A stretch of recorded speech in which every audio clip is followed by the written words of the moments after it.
Welcome back to the grand finale of The Alpha King Was Betrayed here on Linas Romantasy collection. We have been on an incredible emotional roller coaster with Rhys and Elara, from the cage in the woods to the steps of the Citadel, and today we finally see how their story ends. But before we dive into the final battle, I have a small favor to ask. Please smash that like button, hit subscribe, and share this video with a friend who loves a good romance. It really helps the channel grow. I also love seeing how far our wolf pack reaches around the globe, so drop a comment down below and tell me, where in the world are you listening from today? Are you tuning in from New York, London, Canada? Let me know.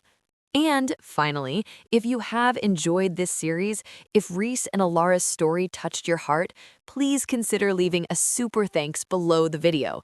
It's the best way to support the channel and give a little pat on the back for a job well done. Now, grab your kissues and get comfortable.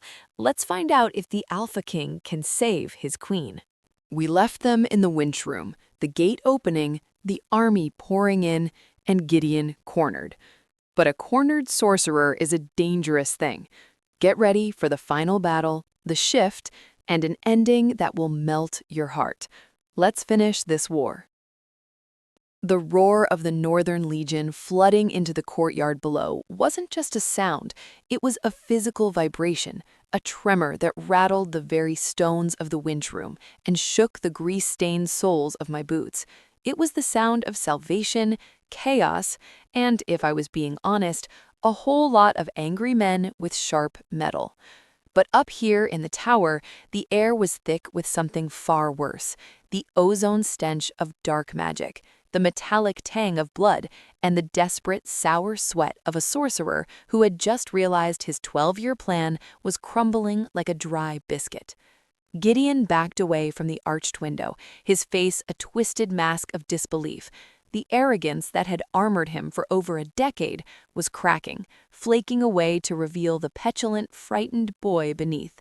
He looked from Rhys, who stood panting, bloody, and magnificent with his sword raised, to me. I was leaning against the massive iron gears of the gate mechanism, wiping a smear of black grease from my nose with the back of my hand. I held the iron torch sconce like a baseball bat, and I was entirely out of patience. "You ruin everything," Gideon hissed, his voice trembling with a mix of rage and genuine confusion. His eyes darted around the circular room, searching for an exit that didn't exist. "Everything! I had the vampires, I had the Citadel, I had the crown." "You had a delusion, brother," Rhys growled. He didn't rush. He stepped over the debris of the shattered gate mechanism with the terrifying, stalking patience of a predator who knows the prey has nowhere to run. His golden eyes, unnatural, glowing, and terrifyingly beautiful, locked onto Gideon. "She has a point, Gideon," Rhys said. His voice dropped an octave, smooth as velvet over gravel. "Surrender. I will grant you a trial, which is more mercy than you gave me when you sold me to the cages." "Mercy?" Gideon's face contorted into a rictus of madness. A vein bulged in his forehead. He raised the staff high above his head. The red crystal at its tip began to pulse with a violent, unstable light, humming with a sound that made my teeth ache. "I don't want your pity. I don't want your trial. If I cannot rule the North, then I will bury it."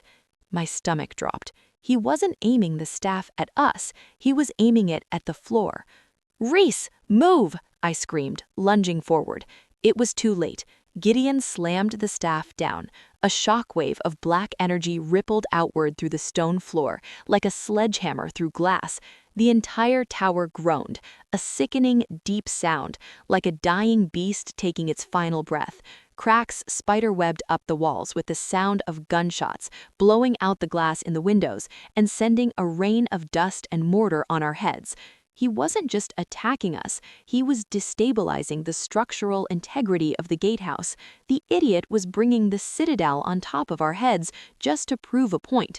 The floor beneath my feet gave a violent lurch, tilting dangerously.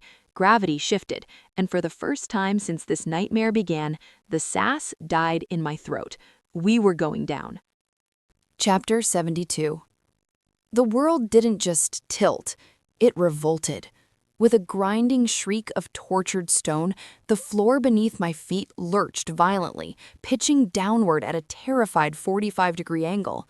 Gravity, usually a constant law of the universe, suddenly became a suggestion. I scrambled, my fingernails scraping uselessly against the slick, dust-covered stone, sliding backward toward the jagged maw where the floor used to be. Below me, the courtyard was a dizzying blur of violence and jagged rocks. "Rhys!" The scream tore from my throat, raw and panicked. I didn't have to wait. I never had to wait for him. A hand clamped around my upper arm, a grip of iron and heat that bruised in the best possible way. Rhys hauled me upright with a grunt of effort, pulling me off the crumbling ledge just as the section of stone I had been standing on broke free. It plummeted into the abyss, smashing into the gears below with a deafening crash that vibrated through the soles of my boots. "He's collapsing the structure," Rhys shouted over the roar, pulling me flush against his chest. His heart was hammering against my cheek, fast, steady, and furious. "The lintel is cracking." Across the disintegrating room, Gideon stood balanced on a support beam that was miraculously still intact. He looked like a dark, twisted gargoyle, his cloak whipping in the wind, rushing through the shattered windows. He laughed, a high, manic sound that made the hair on my arms stand up. It wasn't the laugh of a mastermind. It was the laugh of a man who had decided that if he couldn't win the game, he would flip the board. "Die in the rubble, brother!" Gideon screamed, his voice cracking. "You and your pet." With a theatrical swirl of his black cloak, Gideon leaped backward out of the shattered window. My jaw dropped. He didn't fall. As he tipped backward into the empty air, dark, oily shadows erupted from his shoulder blades.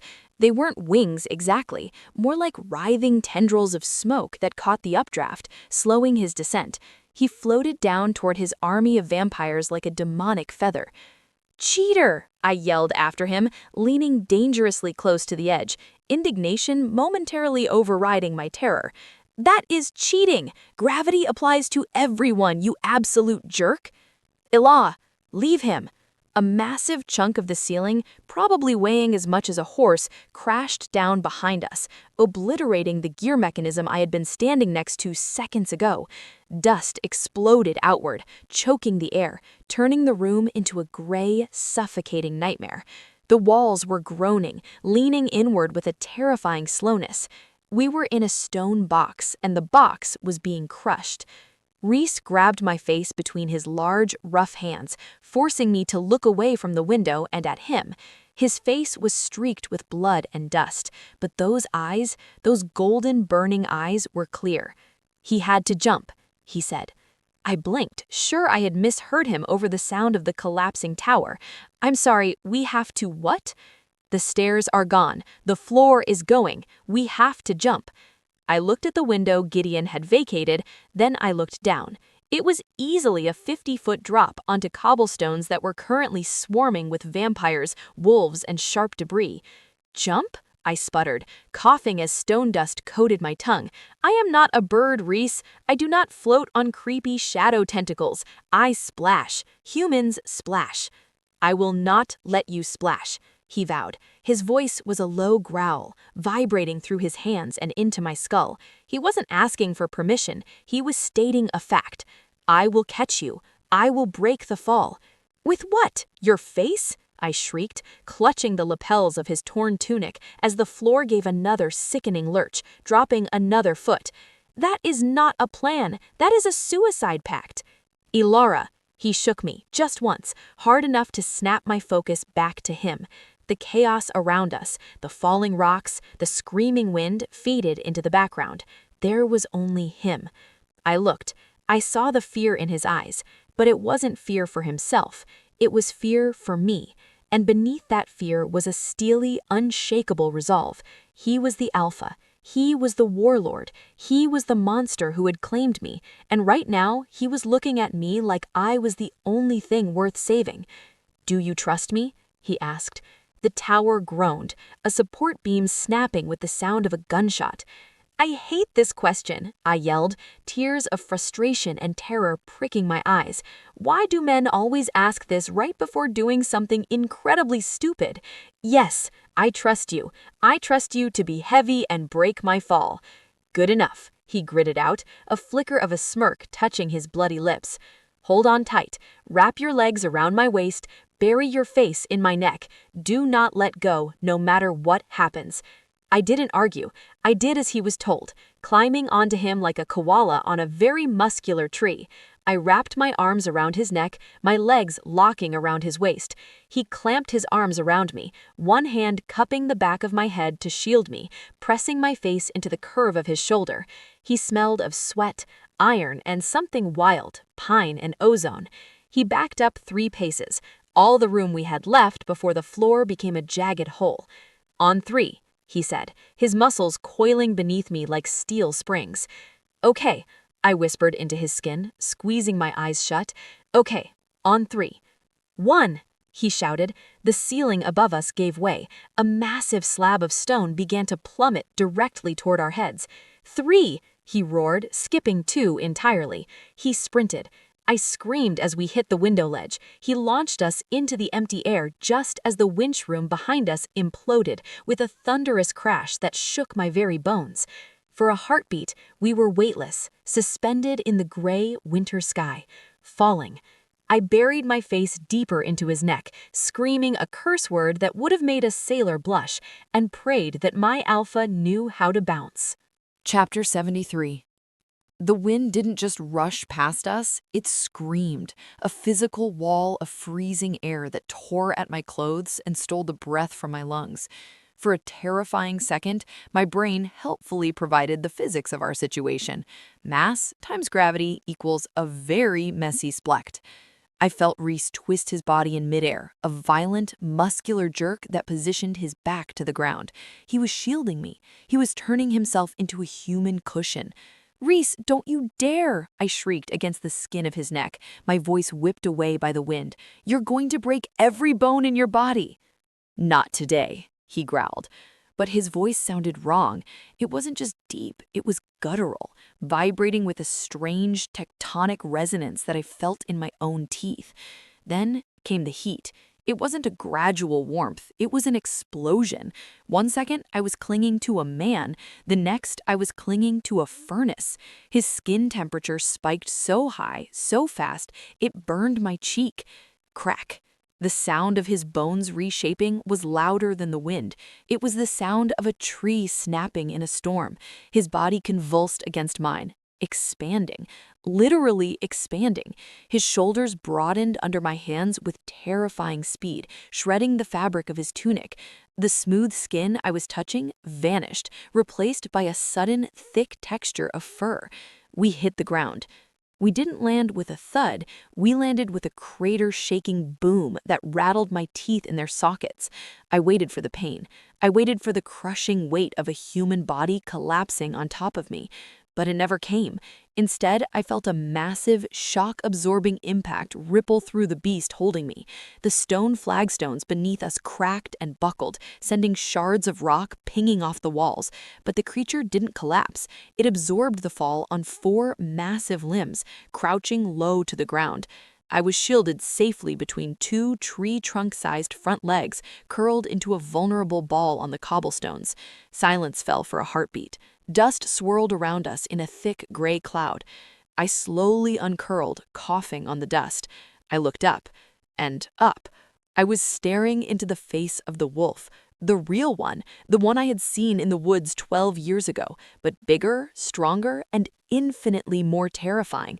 He was a behemoth of midnight black fur and rippling muscle, his lips pulled back to reveal teeth that looked alarmingly like daggers. He let out a huff of breath that blew my hair back, smelling of pine, ozone, and hot blood. He nudged me gently, ever so gently, with a wet nose the size of a dinner plate to check if I was broken. "Show off," I wheezed, patting his massive snout. "You couldn't have just used a ladder like a normal person?" He sneezed, which sounded like a cannon firing, and his golden eyes narrowed in what was clearly amusement. Around us, the battle had paused. It seemed everyone, vampire and wolf alike, was stunned into silence by the sudden arrival of the king in his true form falling from the sky. The Northern Legion wolves, seeing their alpha in his full glory, threw back their heads and howled, a unified, primal sound that shook the remaining glass from the citadel windows. But the silence didn't last. A shadow fell over us. Gideon landed 10 paces away, his boots clicking on the stone. He looked disheveled, his cape torn, but his eyes were black pits of hatred. "So," Gideon sneered, raising his staff. He didn't look impressed, he looked disgusted. "The dog finally remembers how to bark. How touching. Kill them, kill the beast, and bring me the girl's head." Rhys snarled. It wasn't a human sound. It was a sound that vibrated in my chest bones and made the stones tremble. He stepped over me, placing his massive body between me and the army of monsters, effectively turning himself into a living wall. "Stay down," the voice echoed in my head, deep and resonant. It wasn't spoken, it was felt through the bond. "Stay behind me, Elara. Do not move." "Not a chance, Wolfie," I muttered, scrambling to my feet. My legs were shaking, my hair was a disaster, and I was covered in stone dust. But as I looked at the army of vampires, I didn't feel fear, I felt angry. They ruined my favorite tunic. Someone is going to pay. Chapter 74. The battle that erupted wasn't a fight. It was a meat grinder. Caleb and the Northern Legion crashed into the flank of Gideon's Empire Guard like a tidal wave of wet fur and cold steel. But Rhys and I were cut off in the center, an island of violence in a sea of hissing undead.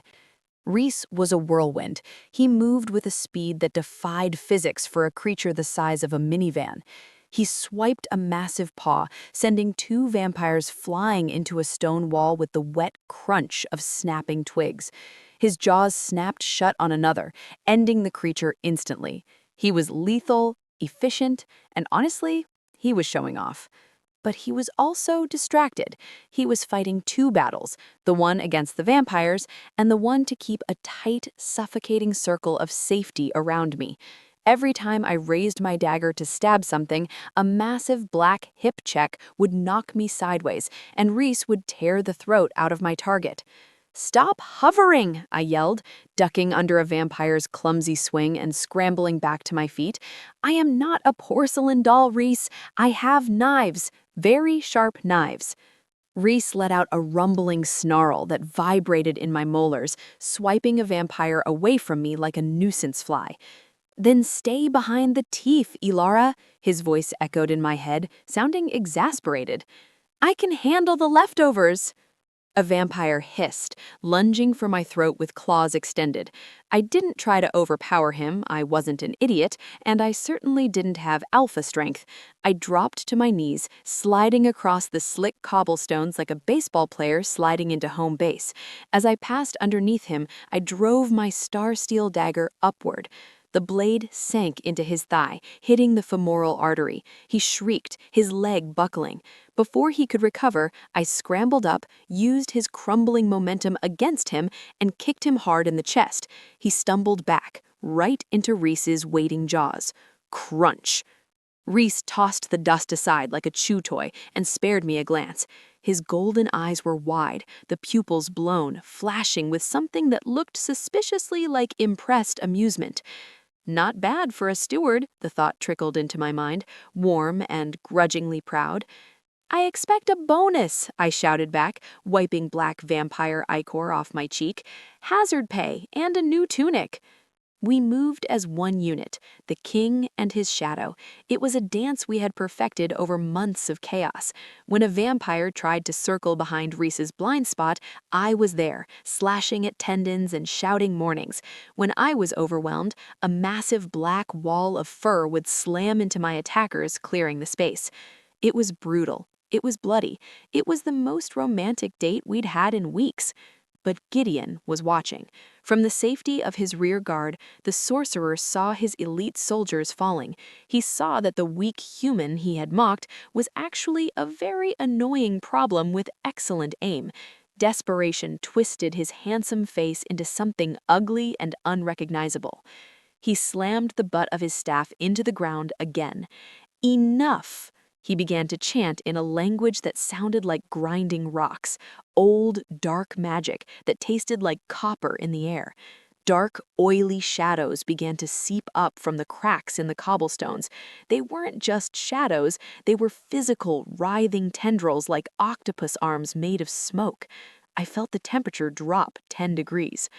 "Rhys, look out! The floor is lava! Or shadow?"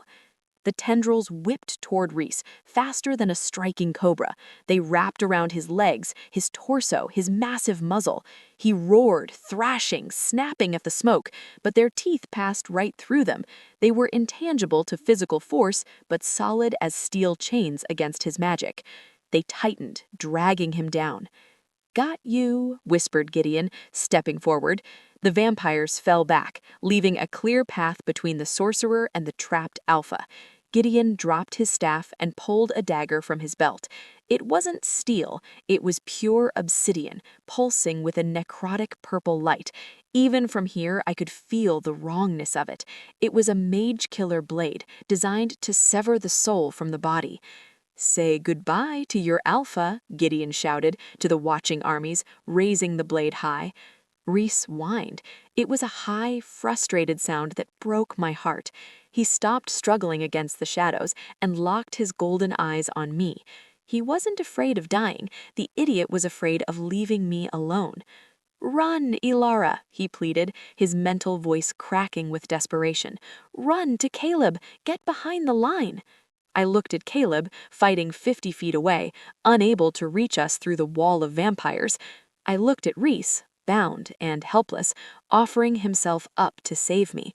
I looked at Gideon, his arm cocked back to throw the blade that would end the love of my life. My blood turned to ice. Then it turned to fire. I didn't run away. I tightened my grip on my daggers, scanned the ground, and saw a discarded, dented iron buckler shield lying in the mud. "Not today, Satan," I whispered. I ran toward the wolf. No! The scream tore from my throat, raw and burning. It wasn't a plan. It wasn't a tactic. It was pure, unadulterated instinct overriding every survival mechanism I possessed. I saw Gideon's arms snap forward. I saw the obsidian dagger leave his hand, flying straight and true toward Rhys's exposed chest, aiming right for where his massive heart beat against his ribs. He couldn't dodge. He was bound by the shadows. He was going to die. I moved. I sprinted across the few feet of slick cobblestones separating us. I didn't have time to attack Gideon. I didn't have time to cut the shadows. I only had time to put myself in the way. But I wasn't just going to stand there and get stabbed like a tragic heroine in a bad opera. I wasn't a martyr. I was a problem solver. As I ran, my hand snatched up the only defense available, a large circular iron buckler shield dropped by a fallen guard. It was heavy, dented, and smelled of rust, but it was solid metal. I slid into place in front of the massive wolf head, planting my feet in the bloody mud, and swung the shield up with both hands just as the dagger arrived. Clang! The sound was deafening, ringing in my ears like a church bell struck by lightning. The force of the impact was like being kicked in the chest by a horse. The obsidian dagger hit the center of the iron buckler and exploded into 1,000 purple shards. The magical shockwave knocked me off my feet, sending me skidding backward into the coarse fur of Rhys's chest. My arms went numb, my breath left my lungs. I sat there for a second, blinking stars from my vision, clutching the dented shield to my chest like a teddy bear. Silence fell over the courtyard. Even the vampires paused, stunned by the sheer audacity of the moment. I shook my head, clearing the dizziness, and looked up at Gideon. He stood there, his hand still extended in the follow-through of the throw, his mouth hanging open in comical disbelief. The arrogant smirk was finally gone. "You," Gideon stammered, his eyes darting from the shattered remains of his god-killer weapon to me. "You blocked a mage-killer blade with a rusted shield?" I stood up, my legs shaking but holding. I banged the rim of the shield on the cobblestones, a metallic challenge that rang out in the night. "You missed," I shouted, my voice cracking but loud enough for everyone to hear. "You call yourself a sorcerer? My grandmother throws potatoes with better accuracy than that." Behind me, I felt a shift in the air. The temperature spiked. The shock of seeing me almost die, followed by the sheer audacity of my taunt, had snapped something inside Rhys. The shadow tendrils binding him didn't just break, they disintegrated, burned away by a sudden flare of alpha aura that felt like standing next to a nuclear reactor. A low, vibrating growl started behind me, building in volume until it shook the ground beneath my boots. I looked back. Rhys was standing up, shaking off the remnants of the dark magic. His golden eyes were no longer just angry. They were glowing with a terrifying supernova rage. He looked at me, alive, holding a dented shield and sassing his brother. "Elara," his voice thundered in my mind, filled with a ferocious, overwhelming love that nearly brought me to my knees. "Move." I stepped aside, bowing slightly. "He's all yours, Wolfie." Rhys launched himself. He didn't run, he blurred. He crossed the distance to Gideon in a heartbeat. Gideon didn't even have time to scream. He tried to raise a shield, but Rhys crashed through it like it was glass. The massive wolf hit the sorcerer, jaws clamping down on his shoulder, and momentum carried them both flying backward into the stone wall of the citadel with a bone-shattering crunch. It was brutal. It was fast. It was over. Rhys dropped Gideon's broken form and threw back his head, letting out a howl of victory that signaled to every living thing in the valley that the king had returned and he was absolutely furious. Chapter 76. Silence didn't fall over the courtyard. It crashed. One moment, the air was filled with the shrieks of the undead and a clash of steel. The next, the moment Gideon's body hit the ground, the dark magic tethering his army snapped. The vampires didn't run, they simply ended. With a collective, horrifying hiss, hundreds of centuries-old monsters dissolved into piles of gray ash, carried away by the cold mountain wind. The traitor wolves, seeing their invincible sorcerer broken against a wall, dropped their weapons instantly, falling to their knees in the bloody mud, baring their necks in absolute submission. It was over. Rhys stood panting over Gideon's body. He remained in his massive wolf form for a long moment, his chest heaving, his golden eyes scanning the perimeter for any lingering threat. He looked terrifying, a creature of nightmare, covered in dust and blood. Only when he was certain that nothing else was moving did the shift take him.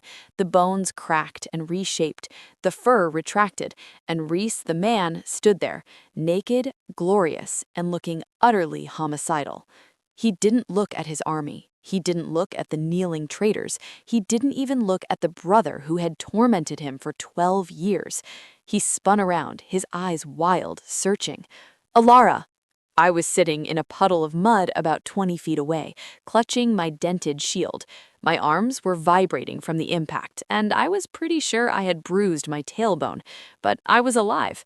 "I'm here," I called out, my voice cracking. "I'm okay, just taking a mud bath. It's very good for the pores." Rhys didn't smile. He strode toward me, the crowd of soldiers parting like the Red Sea. He looked like a god of war, but his face was pale with a very human fear. He reached me and dropped to his knees in the filth, ignoring the sharp rocks biting into his skin. His hands hovered over me, trembling, as if he were afraid that touching me would shatter an illusion. "You," he rasped, his voice raw. "You jumped in front of a dagger, an obsidian dagger. Elara, do you have a death wish, or do you just enjoy aging me 50 years in 5 seconds? "It was a calculated risk," I defended, though I leaned into his touch as his hands finally cupped my face. I saw the trajectory. I had a shield. Well, I had a buckler I stole from a dead guy. Same difference. Besides, you were tied up. I couldn't just let you get skewered. "You foolish, reckless, impossible woman," he groaned, pulling me violently into his arms. He buried his face in my neck, inhaling deeply, checking my scent for blood or fear. I watched that blade fly. My heart stopped. If you had died, if he had hurt you, He didn't, I whispered, wrapping my arms around his bare shoulders, not caring about the blood or the sweat. We won, Rhys. You did it. You're the king. He pulled back just enough to look me in the eye. The intensity in his gaze was enough to set the world on fire. I am not the king because I killed him. I am the king because you kept me alive long enough to do it. You saved me in the cage. You saved me in the tower. You saved me here. He rested his forehead against mine, his breathing finally slowing. I am going to lock you in the highest tower I can find. I am going to wrap you in bubble wrap. You are never allowed to touch a sharp object again. Good luck with that, I sniffed, wiping a smudge of dirt from his cheek. I'm getting pretty good at escaping towers, and I'm keeping the shield. It's a souvenir. Rhys let out a sound that was half laugh, half sob, and kissed me, hard, messy, and full of relief, right there in front of his entire army. "Welcome home, my queen," Caleb called out from somewhere in the crowd, sounding exhausted but amused. I pulled back from the kiss, blinking. Queen? I didn't agree to that. I agreed to be a steward with a pay raise. Rhys smirked, the first real smile I had seen on his face in days. Too late, little ghost. You broke the chains. You bought the wolf. Now you have to keep him. Chapter 77. The return to the northern capital 3 days later wasn't a march, it was a parade. Rhys refused to ride his own horse. He claimed it was because he was fatigued from the silver poisoning, which was a blatant lie because the man had the stamina of a freight train and had spent the last 2 nights keeping me very awake in the command tent. The truth was far simpler and more embarrassing. He refused to be more than 2 inches away from me at any given moment. He put me on his massive black warhorse, Obsidian, and he walked beside me, his hand resting possessively on my knee the entire journey. He glared at anyone who looked at me for too long, which made for a very quiet procession. Every time we passed a village, people came out to cheer. Word had spread faster than fire in a dry forest. They cheered for the Alpha King who had returned from the dead, yes, but they roared for the girl on the horse. They called me the Ironbreaker, the Wolf's Shadow, the Shield Maiden. They like me more than you, I noted as a little girl threw a wreath of winter flowers at me, which I caught with a grin. They should, Rhys grumbled, though he looked smug, puffing out his chest. You have better hair, and you didn't raise their taxes last winter. I'm going to fix that, by the way, I told him, patting his hand on my knee. The taxes, not your hair. Your hair is hopeless. When we finally reached the citadel, the massive gates groaned open. Caleb met us in the courtyard. The stern beta looked exhausted, his armor dented and his arm in the sling. But when he saw us, his face broke into a rare, beaming smile that took 10 years off his age. He looked at Rhys, alive and whole. Then he looked at me, perched on the warhorse with a dented, rusted iron shield strapped proudly to my saddlebag next to the fine silks. "Is that?" Caleb asked, pointing at the rusty metal disc. "Tactical dining ware," I explained with great dignity. "It blocks daggers and doubles as a very large plate." Caleb laughed, a rich sound, and bowed low. "Welcome home, my queen." I froze. The word hung in the cold winter air, heavy and terrifying. Caleb, we haven't." Rhys stopped the horse. The courtyard went silent. Thousands of soldiers, servants, and nobles watched from the balconies. Rhys looked up at me, his golden eyes shining in the winter sun with an intensity that stole my breath and made my heart stutter. "Caleb is right," Rhys said, his voice ringing out, deep and commanding, reaching every corner of the courtyard. "There is no 'we haven't,' there is only what is." He reached into his pocket and pulled out something small. It wasn't a diamond ring, it wasn't a crown of jewels, it was a silver coin, the same coin he had given me 12 years ago in the woods. He had taken it from my satchel while I slept in the tent before the battle. He'd punched a hole in it and strung it on a heavy chain of gold. "I gave you this coin as a promise," he said, holding it up so the light caught the roaring wolf crest. "A promise that I would find you, a promise of a debt owed, a promise that you would never be alone again. Now I give it to you as a pledge," he whispered, his eyes locked on mine, stripping away my defenses. Be my queen, Elara. Be my equal. Be the one who yells at me when I am arrogant, which is often, and holds me when the nightmares come. Help me rule this stubborn, messy kingdom." Tears pricked my eyes. I looked at the coin. I looked at the castle that had been my prison, my workplace, and now my home. And I looked at the man, my monster, my Wolfie, who loved me enough to let me save him. "Okay," I managed to choke out, smiling through the tears. "But I have conditions." The crowd gasped. You don't give conditions to a king. Rhys just grinned, leaning in until our foreheads touched. "Name them, my love. Half the kingdom? My heart? A pony? Better wages for the staff. The dungeon gets converted into a wine cellar because I am done with chains, and you have to admit, in front of everyone, right now, that I was right about the aqueducts." Rhys threw his head back and laughed, a joyous sound that filled the courtyard. He scooped me up into his arms, spinning me around as the army cheered. "Done, done, and done," he roared. "She was right. The queen is always right." He kissed me then, a passionate, consuming kiss that sealed the promise, and the roar of the crowd was deafening. Chapter 78. Epilogue. 5 years later. The royal nursery was currently a disaster zone. "Kellen, get down from there immediately! Those are silk curtains imported from the south, not jungle vines."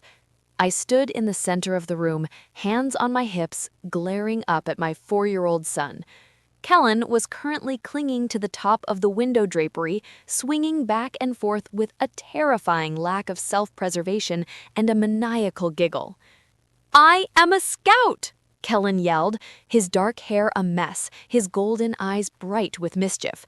"I am hunting squirrels!" "There are no squirrels on the ceiling," I yelled back, trying not to laugh.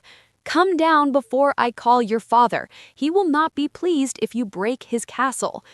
"Father says squirrels are everywhere if you look hard enough." "Father is an enabler," I muttered, rubbing my temples. "He has your climbing skills," a deep voice rumbled from the doorway. I turned. Rhys was leaning against the doorframe, arms crossed, looking infuriatingly handsome in his royal tunic. He had a touch of gray at his temples now, and laugh lines around his eyes, but the power still rolled off him in waves. He looked happy, he looked peaceful. "He has your stubbornness," I countered, pointing at our dangling child, "and your inability to listen to reason. Get him down, Rhys, before he rips the rod out of the wall and brings the roof down." Rhys chuckled, walking over. He didn't yell, he didn't order, he just held out his arms. "Jump, pup." Kellen didn't hesitate. He let go, dropping 10 feet into his father's waiting arms. Rhys caught him easily, swinging him up to sit on his shoulders. "Did you catch the squirrel?" Rhys asked seriously. "It got away," Kellen reported, grabbing Rhys's ears. "It was a fast one, like Mommy." I rolled my eyes, trying to hide my smile. "I am not a squirrel. I am the queen. Show some respect, you two." Rhys walked over to me, wrapping his free arm around my waist and pulling me into his side. He kissed my temple, lingering there, smelling my hair. "The council is waiting, my love. They want to discuss the grain trade with the South, and Caleb is pacing." "Let them wait," I sighed, leaning into his warmth. "I'm busy." "Busy doing what?" "I'm preventing your heir from destroying the architecture," I poked Kellen's tummy, making him giggle, "and trying to decide if I should ban you from teaching him about hunting until he's at least 6. "We can be late," Rhys decided, nuzzling my neck. "I am the king. I can do what I want. And what I want is to stay here with my mate and my pup."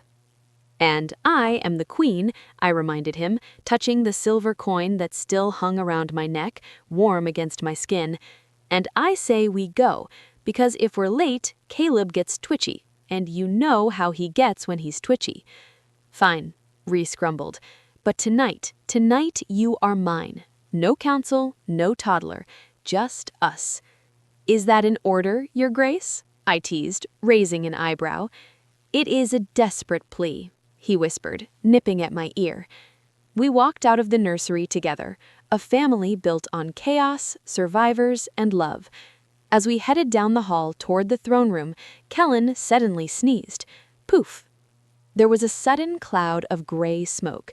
The weight on Rhys's shoulders vanished. In his place, perched precariously on his shoulder, was a very small, very fluffy black wolf pup with blue eyes. The pup yipped in surprise, lost its balance, and landed in my arms with a surprised squeak. I stared at the puppy. Rhys stared at the puppy. The puppy licked my nose, wagging a tiny tail. "Well," Rhys said, after a long, stunned silence, "that's new." "He shifted," I whispered, holding up the wiggling ball of fur. "Rhys, he shifted. He's only 4. "He shifted early," Rhys beamed, swelling with immediate, unbearable pride. "He's a prodigy, a true alpha. Look at his paws, Elara. He's going to be huge." "He's a menace," I groaned, cuddling the pup close as it tried to chew on my necklace. "Great, just great. Now I have 2 wolves to housebreak. My carpets are doomed." Rhys laughed, a sound of pure joy, and threw his arm around my shoulders as we walked toward the throne room. "Don't worry, little ghost," he promised, kissing the top of my head. "We'll figure it out. We always do." The end.